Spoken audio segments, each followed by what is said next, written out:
لا إله إلا الله محمد رسول الله عليه صلاة الله وآله والأحبة. Assalamualaikum warahmatullahi wabarakatuh.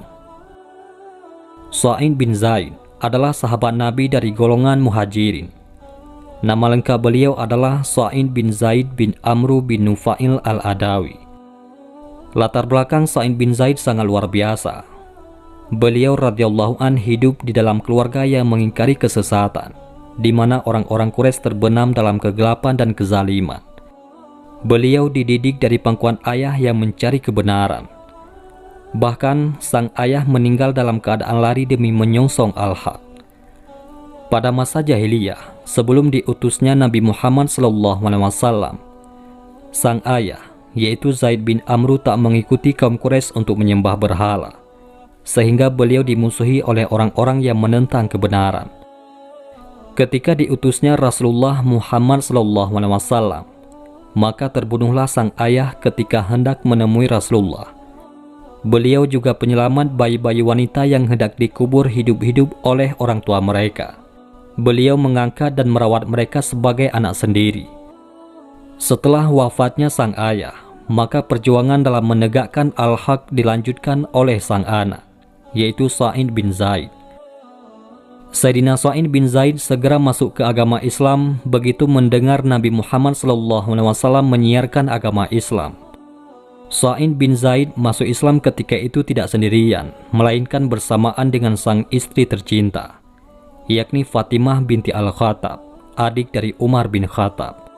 Padahal Umar bin Khattab yang pada saat itu turut menentang keras agama Islam.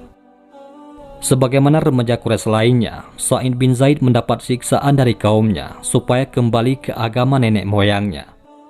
Namun, orang-orang Quraisy tidak hanya gagal memalingkan Sa'id bin Zaid dari Islam. Justru sebaliknya, Sa'id bin Zaid dan istrinya mampu mengajak seorang laki-laki yang berharga dan berbahaya bagi mereka, yaitu Umar bin Al-Khattab, memeluk agama Islam. Atas hidayah Allah dan doa dari Rasulullah SAW, akhirnya Umar bin Khattab yang cerdas, pemberani, dan berpengaruh masuk Islam setelah mendengarkan ayat suci yang dibaca oleh adiknya. Sa'id bin Zaid termasuk dalam kelompok yang disebut Al-Mubashiruna bil Jannah, orang-orang yang diberitakan masuk surga, yaitu 10 sahabat Nabi yang dijamin masuk surga. Pernah suatu ketika, Sa'id menemui Rasulullah SAW dan menanyakan keadaan sang ayah, yang saat itu mencari agama tauhid dan akhirnya terbunuh oleh orang-orang pedalaman Arab. Sebagaimana yang diriwayatkan oleh Imam Ahmad, bahwa Sa'id bin Zaid berkata kepada Rasulullah, "Ya Rasulullah, sesungguhnya ayahku, yaitu Zaid, seperti yang engkau lihat dan engkau dengar tentangnya. Seandainya ia bertemu denganmu ya Rasul, tentunya ia akan beriman. Apakah aku boleh memohon ampun baginya?" Rasulullah pun menjawab, "Ya, mohonkan ampunan baginya. Sesungguhnya dia dibangkitkan sebagai satu umat." Dan inilah kisah perjuangan Sa'id bin Zaid dalam menegakkan agama Islam. Sa'id juga mengikuti semua peperangan bersama Rasulullah SAW, kecuali perang Badar, karena saat itu dia sedang melaksanakan tugas dari Nabi. Sahabat Sa'id bin Zaid perang bersama kaum muslimin untuk menggulingkan Kisra dan merobohkan kerajaan Romawi. Sa'id bin Zaid selalu terlihat sangat wibawa dan gagah setiap kali hendak berperang. Setelah Nabi wafat, Sayyidina Sa'id turut membela Islam dalam perang Yarmuk. Sa'id bin Zaid radhiyallahu an berkata, "Dalam perang Yarmuk, kami berjumlah kurang lebih 24.000 pasukan. Orang-orang Romawi keluar menghadapi kami dengan 120.000 prajurit.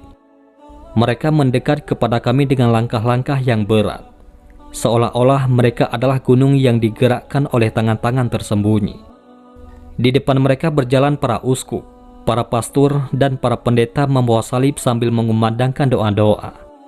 Lalu pasukan mereka menirukan di belakang mereka. Suara mereka seperti suara halilintar membelah langit.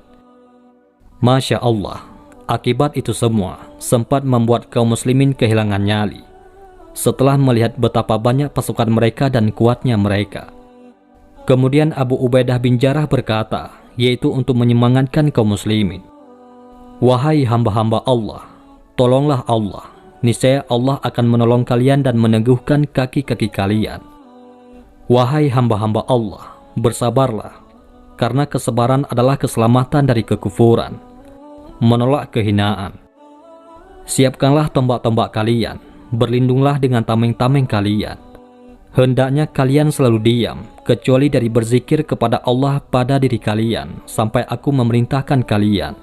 Insya Allah." Sa'in berkata, tiba-tiba seorang laki-laki keluar dari barisan kaum muslimin. Dia berkata, "Sesungguhnya aku bertekad untuk mengakhiri hidupku saat ini. Apakah engkau mau berkirim pesan kepada Rasulullah?" Abu Ubaidah menjawab, "Ya, sampaikan salamku dan salam kami kepada Baginda Sallallahu Alaihi Wasallam. Katakan kepadanya, ya Rasulullah, sesungguhnya kami telah mendapatkan kebenaran janji Rabb kami kepada kami."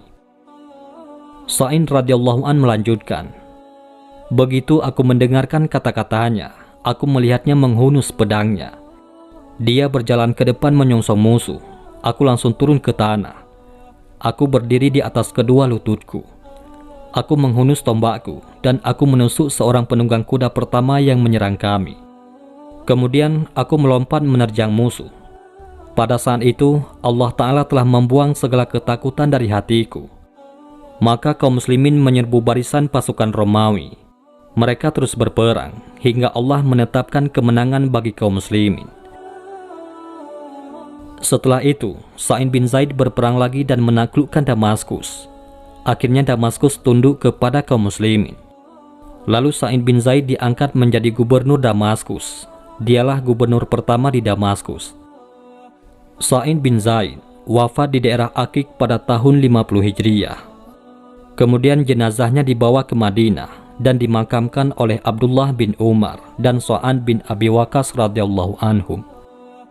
Demikianlah kesetiaan dan kegigihan Sayyidina Sa'id bin Zaid yang merelakan jiwa raga bagi kemajuan Islam. Itulah sebabnya kenapa dijaminkan surga untuk beliau radhiyallahu anhu.